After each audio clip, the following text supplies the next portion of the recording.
Social media पे connect होना है मेरे साथ, तो आप क्या कर सकते हो, आप डिस्क्रिप्शन पे जाओ, लिंक है इंस्टाग्राम का, टेलीग्राम का, आप चेकआउट कर सकते हो और आपको ऐसे ही कुछ डेली के मिल जाएंगे।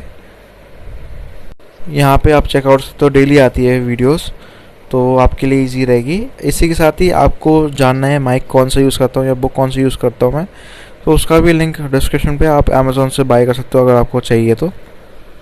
वाला आज हम बात करने वाले हैं PT365 अपडेटेड मटेरियल के बारे में। यहाँ पे हमने लास्ट लेक्चर में सोशल इश्यूज़ कर लिया था, आज हम जो करेंगे वो साइंस एंड टेक्नोलॉजी फिनिश करेंगे पूरा। और प्रीलिम्स जो लोग दे रहे हैं उनके लिए ऑल द बेस्ट। कल है प्रीलिम्स 10 अक्टूबर संडे को, तो ज़्यादा स्ट्रेस मत लेना। हम शुरू करते हैं वीडियो को। तो यहाँ पे हम साइंस एंड टेक्नोलॉजी की बात करें, बायोटेक्नोलॉजी में पहली न्यूज़ है जीनोम एडिटिंग। तो ये बहुत ही इंपॉर्टेंट है क्योंकि 2019 में भी कैस्पर 9 पे क्वेश्चन आया था प्रीलिम्स में, साइंस एंड टेक्नोलॉजी का था, जीनोम एडिटिंग से रिलेटेड था वो भी, तो इसलिए इंपॉर्टेंट बन जाता है। रिसेंटली डिपार्टमेंट ऑफ बायोटेक्नोलॉजी ने सपोर्ट करा है first chimeric antigen receptor T cell CAR-T therapy जो कंडक्ट हुई है। अब CAR-T थेरेपी बेसिकली एक इम्पॉर्टेंट चीज़ है ताकि आपको इम्यून मिल जाए सेल से, जिसके नाम है टी सेल्स।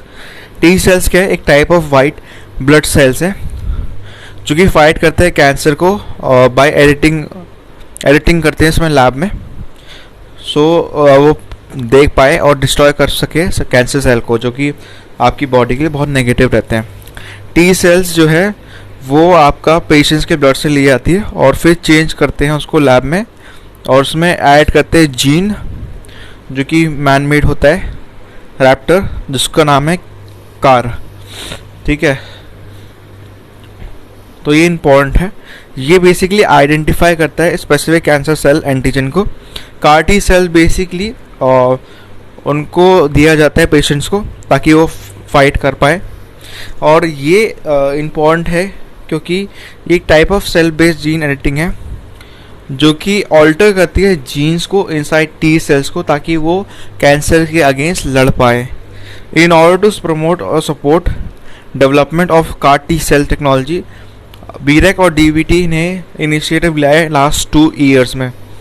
यहाँ पे अगर आप देखो तो जीन एडिटिंग के बारे में समझ लेते हैं। जीन एडिटिंग बेसिकली आपकी जीनोम एडिटिंग एक तरीका का स्पेसिफिक चेंजेस करते हैं आपकी DNA में, सेल्स में या ऑर्गेनिज्म में, जो कि अलाउ करता है जेनेटिक मटेरियल को या तो ऐड करे, रिमूव करे, ऑल्टर करे कुछ लोकेशंस पे जीनोम की। ये third stage process complex mechanism है जो कि अनवाइंडिंग है, क्लेविंग है, रिवाइंडिंग है DNA का, और डिज़ायरेबल चेंजेस लाता है जीनोम में या किसी भी लिविंग बीइंग में। कैल्विंग जो DNA की होती है उसमें एडिटिंग आती है जीन्स की, कट पेस्ट आता है DNA का। एडिटिंग जो होती है जीन्स की, वो जो कैरेक्टरिस्टिक है सेल का या ऑर्गेनिज्म का, वो चेंज करा जाता है। कैसे काम करता है, जीनोम एडिटिंग बेसिकली एक एंजाइम को यूज़ करता है जिसका नाम है इंजीनियर न्यूक्लियस, जो कि कट करता है जीनोम को स्पेसिफिक प्लेस पे। इंजीनियर जो है न्यूक्लियस, वो 2 तरीके से बनाए जाते हैं। एक न्यूक्लियस पार्ट जो है कट करता है DNA को, और दूसरा है ADNA टारगेट पार्ट जो डिज़ाइन है कि वो गाइड करता है न्यूक्लियस स्पेसिफिक सीक्वेंस DNA का। काटने के बाद DNA का स्पेसिफिक प्लेस में सेल जो है वो नेचुरली रिपेयर करता है, और रिपेयर प्रोसेस मैनिपुलेट हो सकते हैं, चेंज कर सकते हैं DNA को लोकेशन में जीनोम की। अगर बात करें यहाँ पे तो आप देख सकते हो CAR-T सेल थेरेपी में रिमूव करते हैं ब्लड को from patient to get T cells लिए जाते हैं। उसके बाद CAR-T को सेल करते हैं, आपका सेल्स जो है लैब में इंसर्ट करते हैं। उसके बाद CAR-T सेल्स ग्रो करते हैं, मिलियंस ऑफ CAR-T सेल्स को, और फिर बाद में उसको इन्फ्यूज़ करता है पेशेंट्स पे, जो पेशेंट होते हैं उन पे इन्फ्यूज़ करता है ताकि वो कैंसर सेल्स को किल कर सके। तो सिचुएशन क्या है इंडिया में, बड़े सारे रूल्स, गाइडलाइंस, पॉलिसीज़ है जो उसको बैक करती है। Rules for manufacturing, use, import, export, storage of hazardous micro organisms, genetically engineered organisms cells 1989, जो कि नोटिफाइड होते हैं। एनवायरनमेंट प्रोटेक्शन एक्ट 1986 के अंडर रेगुलेट करते हैं जेनेटिकली मॉडिफाइड ऑर्गेनिजम्स को। नेशनल एथिक गाइडलाइंस जो बायोमेडिकल है, नेशनल हेल्थ रिसर्च इन्वॉल्व करती है ह्यूमन पार्टिसिपेशन का 2017 से। ये ICMR उसको देखता है। Biomedical health research regulation imply करता है जीन एडिटिंग प्रोसेस का। इसके अलावा अगर हम बात करें तो टाइप्स ऑफ जीन एडिटिंग में आपके बड़ी सारी चीज़ें आती हैं, जैसे स्मॉल DNA चेंजेस आ गए, रिमूवल ऑफ सेक्शन DNA आ गए, इंसर्शन ऑफ सेक्शन DNA आ गया। टेक्निक जो आपका यूज़ होती है जीनोम एडिटिंग में वो डिफरेंट होती है। कैसे वो रिकग्नाइज करती है DNA को काटने के लिए, प्रोटीन बेस्ड होती है। यहाँ पे प्रोटीन रिकग्नाइज करता है और उस टारगेट को बाइंड करता है DNA को ताकि वो काटे। RNA बेस में शॉर्ट सीक्वेंस होती है RNA का जो बाइंड करती है टारगेट को ताकि वो उसको काटे। और यहाँ पे बड़ी सारी टेक्निक है जिसमें Cas9 जैसे आपको बताया था, CRISPR Cas9 जो है ये 2019 का क्वेश्चन आया था प्रीलिम्स में, तो इसको आप ध्यान रखना। ये कॉमन, चीप और इफेक्टिव वे होता है जीनोम एडिटिंग का। CRISPR एक DNA टारगेटिंग पार्ट है सिस्टम का जिसमें RNA मॉलिक्यूल होता है और ये बेसिकली डिज़ाइन करते हैं कि वो बाइंड करे स्पेसिफिक DNA बेस को। ये कॉम्प्लीमेंट्री बेस पेयरिंग पे हो रहता है। Cas9 स्टैंड करता है CRISPR associate protein 9 nucleus part जो कट करता है DNA को। यहाँ पे इनोमिली कारपेंटियर जो है नाम जो प्रोनाउंसिएशन मैं ले नहीं पा रहा सही से, जेनिफर ए दोंदे, उनको अवार्ड हुआ था नोबेल प्राइज़ केमिस्ट्री में 2020 में हुआ था।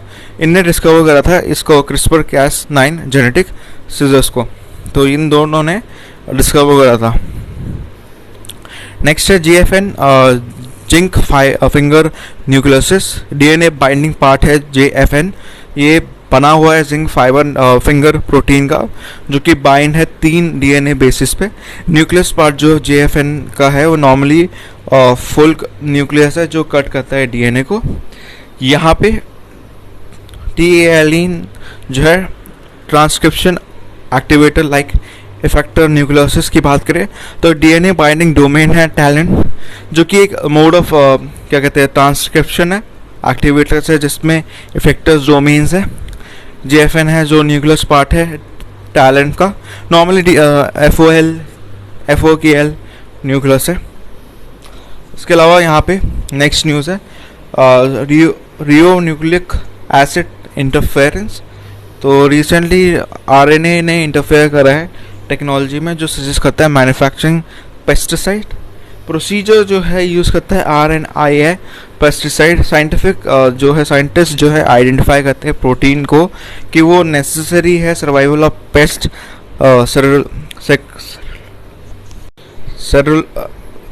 सेलुलर लेवल पे। तो ये RNA के बारे में ज़्यादा है। RNA टेक्नोलॉजी सजेस्ट कर रही है कि वो मैन्युफैक्चर करे पेस्टिसाइड को।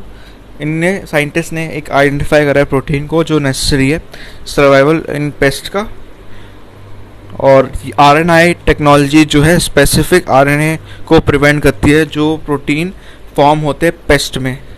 ये बेसिकली टारगेट करती है स्पेसिफिक पेस्ट को और डैमेज को अवॉइड करती है जो फ्रेंडली इंसेक्ट्स होते हैं। फ्रेंडली इंसेक्ट्स में कौन कौन आते हैं? बीज और अर्थवॉर्म्स आते हैं। RNA मॉलिक्यूल्स जो है एक्सटर्नली डिलीवर होते हैं प्लांट्स को एप्लीकेशन के थ्रू, जैसे स्प्रे हो गया या स्टेम इंजेक्शन हो गया, रूट ड्रेंचिंग हो गया, सीड ट्रीटमेंट हो गया। वैक्सीनेट करते हैं प्लांट्स को, उनको डिलीवर करते हैं स्पेसिफिक RNA मॉलिक्यूल्स जो कि पेस्ट को दूर रखते हैं प्लांट से और ये प्रोटेक्ट करते हैं इन्फेस्टेशन से। RNA इंटरफेरेंस की बात करें तो ये सेल प्रोड्यूस करता है मॉलिक्यूल्स जो ज़रूरत है पढ़ने के लिए, जेनेटिक कोड के लिए जो लिखा होता है DNA में। इसको जीन एक्सप्रेशन में बुलाया जाता है।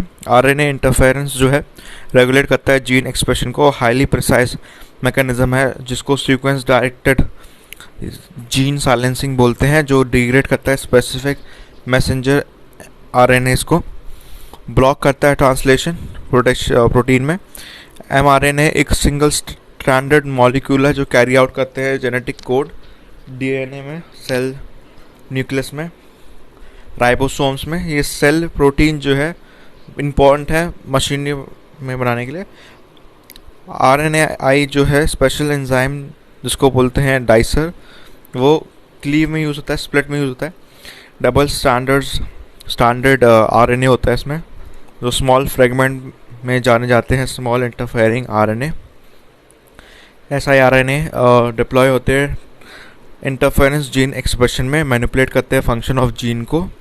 और RNAi बेसिकली अगर होता है आपका जितने भी यूरोट्रॉफिक्स जो हैं, जो ऑर्गेनिज्म जिसमें सेल न्यूक्लियस आता है, सेल में न्यूक्लियस होता है, और अदर मेम्ब्रेन जिसमें ऑर्गेनेलीज हैं, जैसे एनिमल्स हो गए, इंसेक्ट हो गए, फंगाई हो गए। नेक्स्ट है IT और कंप्यूटर से जो न्यूज़ आ रही है। Global security cyber security index India का रैंक है 10th among 194 countries in global cyber security index. और ये अच्छी बात है कि हम अहेड है चाइना के साथ, मतलब चाइना से हम आ गए और पाकिस्तान से तो है। GCI एक इम्पॉर्टेंट इंडेक्स है, ये इंटरनेशनल टेलीकम्युनिकेशन यूनिट निकाला है, जो एक UN की एजेंसी है इंफॉर्मेशन कम्युनिकेशन की। रैंकिंग बेसिकली 5 पिलर्स पे होती है: legal measures, technical measures, capacity building और organisation measure. Asia Pacific region में इंडिया ने सिक्योर करा है 4th स्पॉट को, US पहला है, उसके बाद UK है। उसके बाद कंटेंट डिलीवरी नेटवर्क की बात करें तो ये ग्लिच है US बेस CDN प्रोवाइडर फास्टी, जो एक रीज़न है बिहाइंड द ग्लोबल आउटेज जो हिट करा है सोशल मीडिया को, गवर्नमेंट को, न्यूज़ को, website across the globe. CDN एक geographical distributed group of servers है जो एक साथ काम करता है, प्रोवाइड करता है fast delivery of internet content. Majority web traffic जो है वर्ल्ड का रूट होता है इससे। कंपनीज रिलाइज करते हैं CDN से ताकि वो प्रोटेक्ट करें अपने आप को अगेंस्ट द ट्रैफिक स्पाइक्स जो डिस्ट्रीब्यूट होते हैं। नेक्स्ट न्यूज़ है एल साल्वाडोर से आ रही है, उसने अप्रूव करा है bitcoin as a legal tender. El Salvador पहली ऐसी कंट्री बन गई है वर्ल्ड में जिनने लीगल टेंडर स्टेटस दिया है बिटकॉइन को। बिटकॉइन आप सभी को पता है, बहुत एडवर्टीजमेंट होती है इसकी आजकल। डिजिटल या वर्चुअल करेंसी 2009 में आई थी और जापानीज़ एंटरप्रेन्योर ने निकाली थी, सतोशी नकामोटो, जो भी इसका नाम नकामोटो, ठीक है। पीयर टू पीयर टेक्नोलॉजी है, सेंट्रल अथॉरिटी नहीं है इसमें, इंस्टेंट पेमेंट होती है। बिटकॉइन बेसिकली आपका एक कॉम्प्लेक्स प्रोसेस है माइनिंग, और ये मॉनिटर करता है नेटवर्क ऑफ कंप्यूटर्स को। पहला इम्प्लीमेंटेशन जो है क्रिप्टो करेंसी का कॉन्सेप्ट हुआ था बिटकॉइन में। नेक्स्ट न्यूज़ है स्पेस टेक्नोलॉजी पे आ रही है। न्यूक्लियर टेक्नोलॉजी स्पेस मिशंस पे recently US Rao satellite centre URSC ISRO ने इनवाइट करा है प्रपोजल 3 फेज डेवलपमेंट का 100 वाट रेडियो आइसोटोप थर्मोइलेक्ट्रिक जनरेटर की। सबसे पहली बात है रेडियो आइसोटोप थर्मोइलेक्ट्रिक जनरेटर है क्या है, कैसे काम करता है, ये समझना ज़रूरी पड़ जाता है। तो ये बेसिकली कन्वर्ट करता है थर्मल एनर्जी को इलेक्ट्रिक एनर्जी में, और डिवाइसेस से करता है। बेसिकली डिवाइस का नाम है थर्मोकपल्स। नेचुरल डिके होता है प्लूटोनियम 238 जो प्रोड्यूस करता है हीट, वो ट्रांसफ़र होता है एक साइड में थर्मोकपल का। थर्मोकपल प्रोड्यूस करता है इलेक्ट्रिसिटी जो कि ट्रांसफर ऑफ हीट से होती है जनरेट। RPS से क्लोड एनवायरनमेंट जो स्पेस का है, प्लानिटरी एटमॉस्फेयर का है, एक्सेस हीट जो है वो इसका सोर्स है, मेंटेन करता है प्रॉपर ऑपरेटिंग टेम्परेचर स्पेसक्राफ्ट का। इसके जो इंस्ट्रूमेंट है कोल्ड एनवायरनमेंट है। करंट मॉडल की बात करें तो multi mission radioisotope thermal electric generator जो है उसका डिज़ाइन ऐसा है कि वो या तो वैक्यूम में हो सकता है स्पेस में, या एटमॉस्फेयर के अंदर हो सकता है। मार्स साइंस लैबोरेटरी जो है 2011 में इसकी लॉन्च हुई थी, और फिर 2020 में आपको देखो मार्स 2020 मिशन जो है पर्सिवरेंस रोवर है लॉन्च हुआ था, और ड्रैगन फ्लाई 2027 में होगा। तो ये इम्पोर्टेंट काम करता है बहुत। न्यूज़ में और क्या है, सेंटर इन्वेस्टार्स करता है radio stop thermo electric generator जो कि पावर जनरेशन के लिए और थर्मल मैनेजमेंट है इसरो का डीप स्पेस मिशन। RTG जो है एक न्यूक्लियर बेस्ड पावर सिस्टम है जो जनरली यूज़ होता है पावर जनरेशन के लिए और थर्मल मैनेजमेंट और स्पेस मिशन के लिए।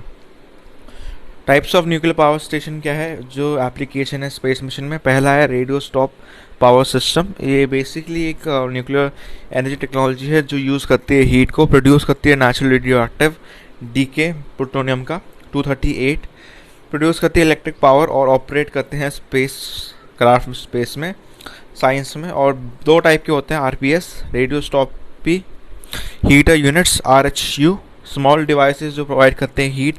वो स्पेस क्राफ्ट के इलेक्ट्रॉनिक इंस्ट्रूमेंट को, मैकेनिकल सिस्टम को ऑपरेशन रखते हैं कोल्ड टेम्परेचर में सोलर सिस्टम के हिसाब से। हीट ट्रांसफर होती है स्पेस क्राफ्ट में, स्ट्रक्चर में, सिस्टम में। इंस्ट्रूमेंट डायरेक्टली काम करते हैं यहाँ पे। रेडियोस्टॉप थर्मो इलेक्ट्रिक जनरेटर भी है इसमें, RTG। फ्लाइट प्रूवन सिस्टम जो है प्रोवाइड करता है पावर और हीट देता है स्पेस क्राफ्ट को। इन्फोग्राफ में हमने देख ही लिया है। RTG जो पहला यूज़ हुआ था कोल्ड वॉर के टाइम में हुआ था 1961 में। US का एक मिशन था ट्रांजिट 4A मिशन में। इसके अलावा न्यूक्लियर प्रपोर्शनल सिस्टम में न्यूक्लियर पावर जो है यूज़ होती है रॉकेट प्रपोर्शनल सिस्टम में। ये नासा का करेंटली इसमें काम कर रहे हैं, development of nuclear thermal propulsion system पे, जो कि न्यूक्लियर फिजन पावर कर रहे हैं। इसके अलावा NTP जो है काम करता है लिक्विड प्रोपेलेंट पे, जो बेसिकली हाइड्रोजन का होता है। वो रिएक्टर कोर के साथ रिएक्ट करता है। यूरेनियम एटम्स जो है स्प्लिट होते हैं अंदर से और रिलीज़ करते हैं हीट फ्यूजन के थ्रू। फिजिकल प्रोसेस जो हीट का है वो प्रोपेलेंट में होता है और वो कन्वर्ट करता है गैस को, एक्सपेंड करता है नोजल को, जो प्रोड्यूस करता है थ्रस्ट। NTP सिस्टम जो है डिज़ाइन नहीं होती है, वो प्रोड्यूस करती है अमाउंट ऑफ थ्रस्ट जो ज़रूरत है कि वो लीव कर दे अर्थ के सरफेस को। इंस्टेड ये लॉन्च करते हैं स्पेस को केमिकल रॉकेट्स के थ्रू। इसके अलावा एसोसिएट बेनिफिट क्या है इसके साथ? RTG हाईली रिलायबल है, मेंटेनेंस फ्री है।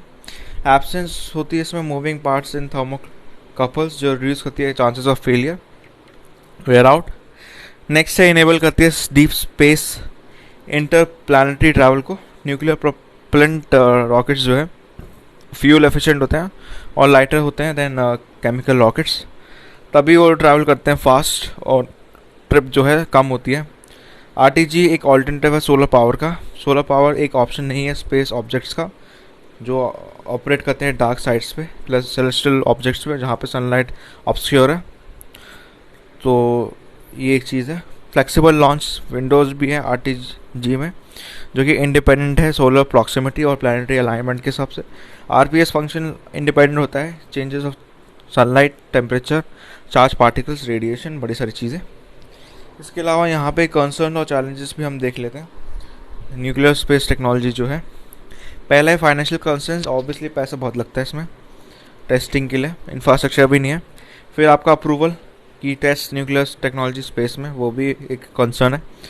नेक्स्ट है टेक्नोलॉजी चैलेंजेस जो डिज़ाइन करती है NTS सिस्टम, जो एक्चुअली वर्क करती है। फिर आपका अवेलेबिलिटी ऑफ न्यूक्लियर फ्यूल, जो जैसे आते हैं प्लूटोनियम 238। उसके अलावा रिस्क है रेडियो एक्टिव कंटामिनेशन, जिसकी वजह से बड़े सारे केसेस होते हैं रॉकेट एक्सप्लोजन के, डिसइंटीग्रेशन के लिए, और इवेंचुअली एटमॉस्फेयर में बहुत बड़ा थ्रेट हो सकता है आगे जाके। अब नेक्स्ट न्यूज़ है इसी से रिलेटेड है स्पेस से, पर ये अलग है। इसमें अकॉर्ड है, ये आर्टेमिस अकॉर्ड है। ये रिसेंटली न्यूजीलैंड 11th कंट्री बन गई है जिसने इस अकॉर्ड को साइन करा है, जिसका नाम है आर्टेमिस अकॉर्ड। तो बेसिकली क्या है, ये अनाउंस हुआ था नासा के द्वारा 2020 में। ये एक गाइडलाइंस है जो सराउंड करता है आर्टेमिस प्रोग्राम को, जो कि क्रू एक्सप्लोरेशन है मून का।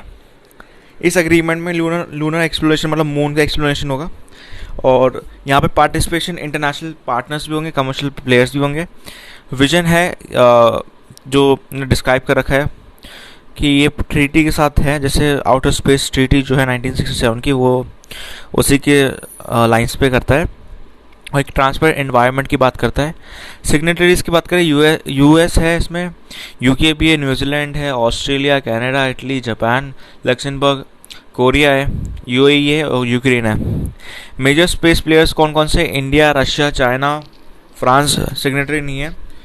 ESA जो है यूरोपियन स्पेस एजेंसी जो ऑर्गेनाइजेशन है, उसने अभी अकॉर्ड साइन नहीं करा, बट बड़े सारे मेंबर्स जो ESA के उन्हें साइन कर रखा है।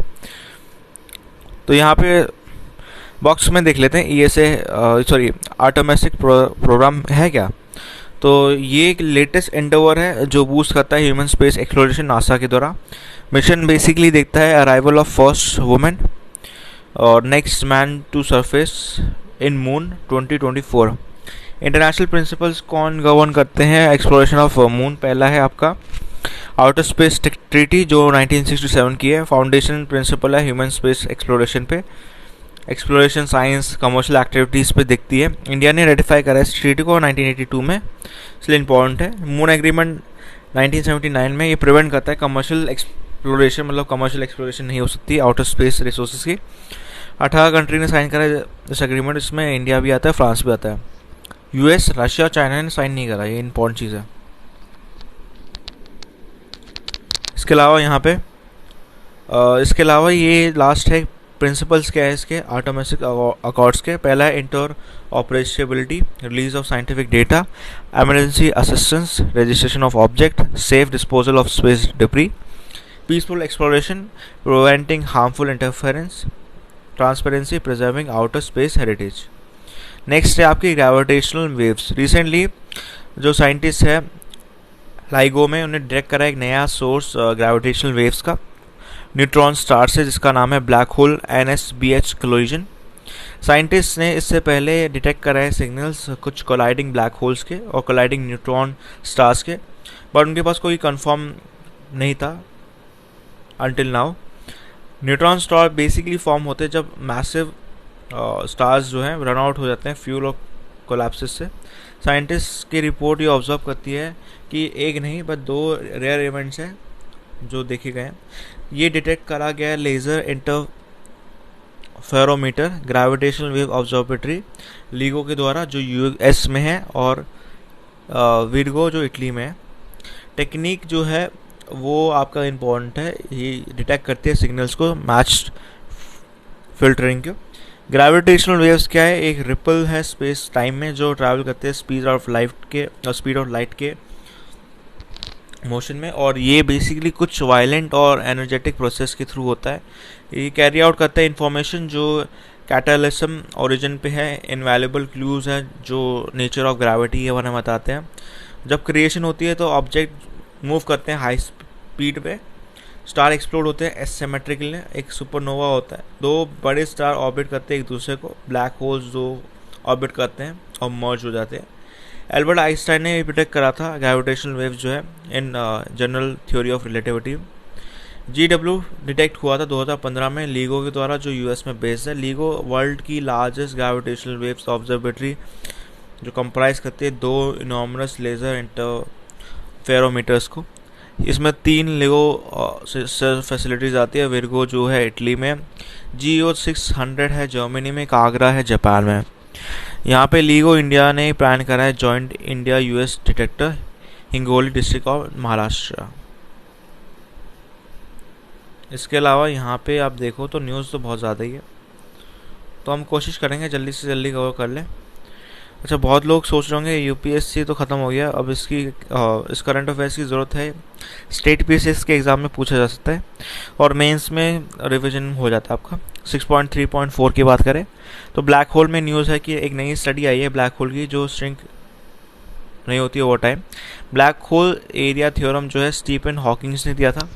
उन्हें बोला था कि ये इम्पॉसिबल है for the surface of black hole कि वो डिक्रीज़ हो जाए ओवर टाइम, और ने प्रूव करा था सही। ब्लैक होल थ्योरम डिराइव हुआ था 1971 की आइंस्टाइन थ्योरी से, जनरल रिलेटिविटी से, जो डिफाइन करता है ग्रेविटेशनल वेव्स और ब्लैक होल को। आइंस्टाइन ने 1915 में ये बोला था general theory of relativity hold करता है फोर्स ऑफ ग्रेविटी जो curvature of space and time से निकलता है। थ्योरी एक्सप्लेन करी जाती है थ्योरी ऑफ स्पेशल रिलेटिविटी, जो कि स्पेस और टाइम का इनएक्सट्रीबली कनेक्टिविटी बताता है, बट जो थ्योरी है ये एक्नॉलेज नहीं करती एग्जिस्टेंस ऑफ ग्रेविटी। इसके अलावा नेक्स्ट है सन हैलो विटनेस हुआ था कर्नाटका में। क्या ये एक ऑप्टिकल फिनोमिना है जो अकर होता है due to refraction of sunlight, और हेक्सोनल आइस क्लस्टर्स होते हैं जो सराउंड करते हैं एटमॉस्फेयर में। ये 22 डिग्री पे होता है हैलो, और ये लाइट रिफ्रैक्ट होती है 22 डिग्री में ओरिजिनल डायरेक्शन से। सर्कुलर हैलो स्पेसिफिकली प्रोड्यूस करते हैं सीरस क्लाउड्स जो कि फॉर्म होते हैं 20,000 की हाइट पे। सन हैलोज इंडिकेटेड है रेनफॉल के, क्योंकि सर्कस क्लाउड जो है यूजली प्रोसीजर है डेवलपमेंट के साइक्लोनिक वार्म फ्रंट के।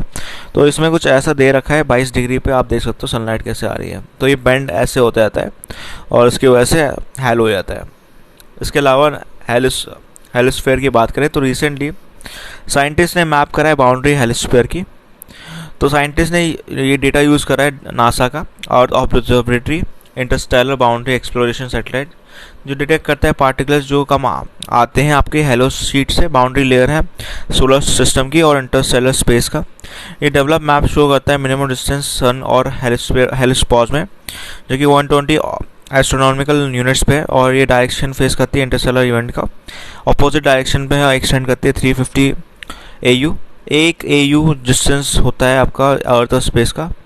हेलिस्फीयर की बात करें तो ये सन सेंड करता है कांस्टेंट फ्लो चार्ज पार्टिकल्स का, प्रोटॉन, इलेक्ट्रॉन्स और अल्फा पार्टिकल्स, जिनको बोला जाता है सोलर विंड्स, जो कि ट्रैवल करते हैं जितने भी प्लैनेट्स हैं, और सम तो 3 टाइम्स ज़्यादा होते हैं डिस्टेंस प्लूटो से।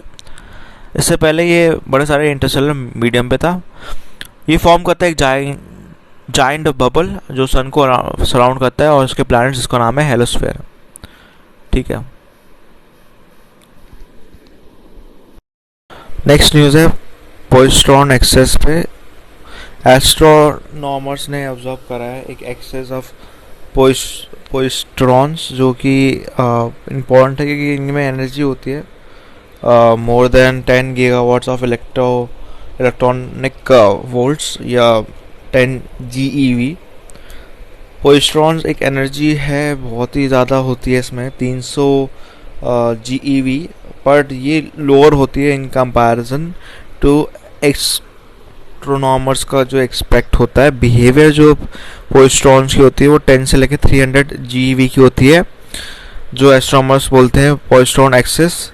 ये स्टडी प्रपोज करती है कॉस्मिक रे की, जो प्रोपोगेट करती है थ्रू मिल्की वे गैलेक्सी, इंटरेक्ट करती है मैटर्स के साथ, जो प्रोड्यूस करती है कॉस्मिक रे, और ये प्राइमरी इलेक्ट्रॉन्स और पोइस्ट्रॉन्स हैं। कॉस्मिक रे हाईली आपका एनर्जी पार्टिकल्स होते हैं जो स्पेस में मूव होते हैं nearly speed of light, provide करते हैं one of the few direct samples जहाँ पे ये आउटसाइड जाते हैं सोलर सिस्टम के। कॉस्मिक रे का जो ओरिजिन होता है पोइस्ट्रॉन एक्सेस पे होता है, फिनोमिना होता है। पोइस्ट्रॉन एक एंटी पार्टिकल्स है इलेक्ट्रॉन्स के, और इसमें एंटी इलेक्ट्रॉनिक्स हैं जो सेम प्रॉपर्टीज़ पे बात करते हैं इलेक्ट्रॉन्स के। एक्सेप्शंस होती है इलेक्ट्रिक चार्ज में। इलेक्ट्रॉन्स में नेगेटिव चार्ज होता है जहाँ पे पोइस्ट्रॉन है, और इनमें पॉजिटिव चार्ज भी है। नेक्स्ट है आपका shifting of earth axis. Recent study में पब्लिश कराया है जियो फिजिकल रिसर्च लेटर्स जर्नल, जो सजेस्ट करते हैं ह्यूमन कॉज क्लाइमेट चेंज, जिनमें एस्केलेट कर रहा है रेट एट विच अर्थ का रोटेशनल एक्सिस बदलता है। की फाइंडिंग में क्या है, 1995 में 2020 में एवरेज स्पीड ऑफ मूवमेंट का है अर्थ के एक्सिस पे रोटेशन जो है 17 टाइम ज़्यादा है as compare to speed of जो है आपका 1981 से लेकर 1995 तक। पोटेंशियल कॉज की बात करें तो ये इंक्रीज़ करता है मेल्टिंग ऑफ ग्लेशियर्स, जो इम्पॉर्टेंट है क्योंकि ग्लोबल टेम्परेचर को बढ़ाता है। अदर पॉसिबल रीजन में क्या बात करता है ये कि ये चेंज करता है नॉन ग्लेशियर रीजन में, जो क्लाइमेट चेंज पर बात करता है, अनसस्टेनेबल कंजम्पशन बात करता है ग्राउंड वाटर का, और एंथ्रोपोजेनिक एक्टिविटीज़ की बात करता है। लाइकली इम्पैक्ट की बात करें तो ऑल्दो ये लार्ज नहीं है कि ये इफेक्ट कर सकता है डेली लाइफ को, बट ये चेंज करता है लेंथ ऑफ डे को और फ्यू मिली सेकेंड्स को। इसी के साथ ही ये न्यूज़ ख़त्म हो जाती है। नेक्स्ट में हम इसकी बात करेंगे स्पेस मिशंस की। तो जो लोग स्टेट पीसीएस के लिए पढ़ रहे हैं वो ध्यान से सुनते रहें।